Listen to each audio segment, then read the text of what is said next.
when it's the very beginning of a project and you're starting with just that blinking cursor on a page, or you have a blank canvas in front of you and you're scared to make that first mark. In that situation, so many of us think that to make progress towards our creative project, that it has to look very much like today I wrote some words, and that it looks further along today, and that's what our writing and that's what our art making should be. But I know that the art process is so much more elusive than that. And I'm not saying that that's not true for everyone. I'm reading Stephen King's book on writing, and he writes like feverishly for 4 to 6 hours every day. So everybody's creative process is different.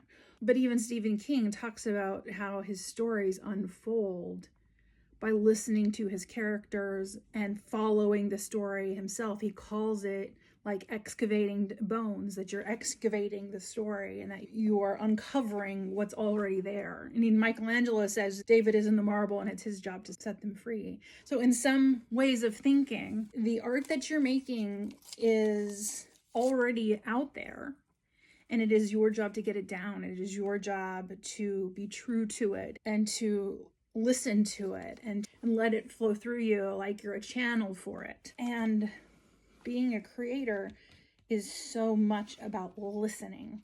And we can make an argument that we're listening to our intuition and we're listening to our self-conscious, but it also feels like in a way we're listening to the art that wants to be made, that it is out there and it is calling us in.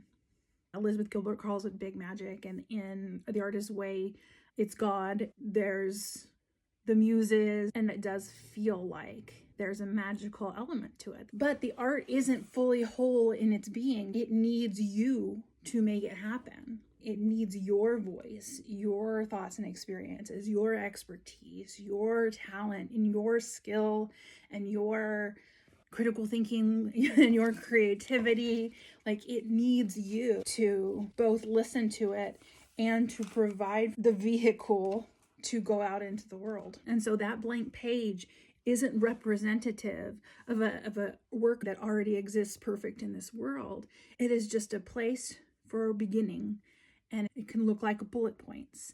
It can look like a rough sketch. It can look like splashing a bunch of paint on just so that it starts with something other than white, and then following that voice, that intuition, that nudge, those little breadcrumbs that idea is leaving for you, that your subconscious is leaving for you, that God is leaving for you, that the big magic is leaving for you. But that blank page, I think, should be honored as the beginning of a magical process of co-creation, and that you are as much a part of that process as the end result is, and that you get to dictate where it goes. And that is so exciting. And so just make your mark,